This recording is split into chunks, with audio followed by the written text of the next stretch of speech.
line right here, excuse me, is the target line. All right? And the ball really doesn't, it doesn't matter to the ball what the target line is. It only matters to the golfer. Okay?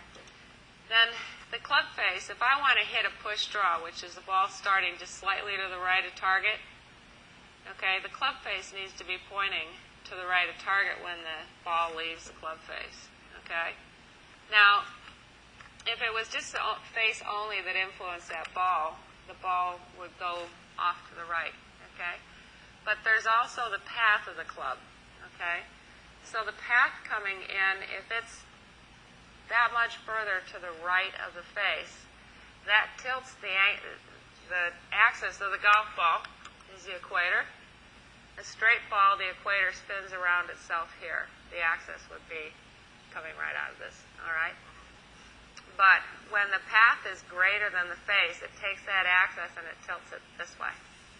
So this becomes the heavier side. The low point of that axis becomes the heavier side of the ball. And that's what pulls the ball back into the target. Okay?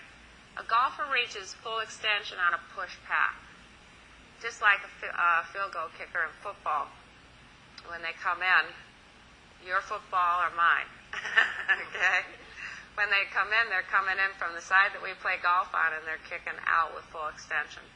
Okay? So much extension that by the time they land, they've rotated their body. Okay? In golf, we want full extension. We want to come in. If we want to knock somebody out, we're not going to give them half a punch. We're going to go right through, okay? And so it's the same thing with golf. When we come in, we want our arms fully extended. Well, that means away from us, okay? So that's a push path.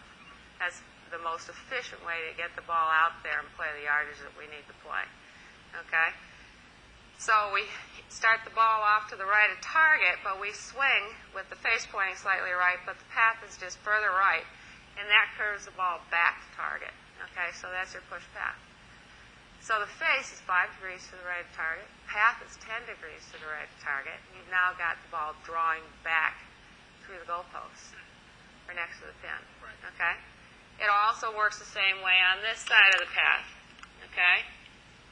There's the club face pointing just slightly to the left of the target, and we swing that much further left.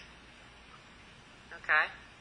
Now that face is going to start the ball left, which is pull, and we're coming into ourselves. That's a pull path, which isn't as efficient. Okay? But the face is not as left. Okay? Give me your clip. The face is on this yellow line. You see how that leading edge is square to that yellow line? I pull it over to the blue line. You see how it's open to the blue line? Okay, so that's going to tilt the axis now that way. And it's going to bring the ball back too. Okay? Right.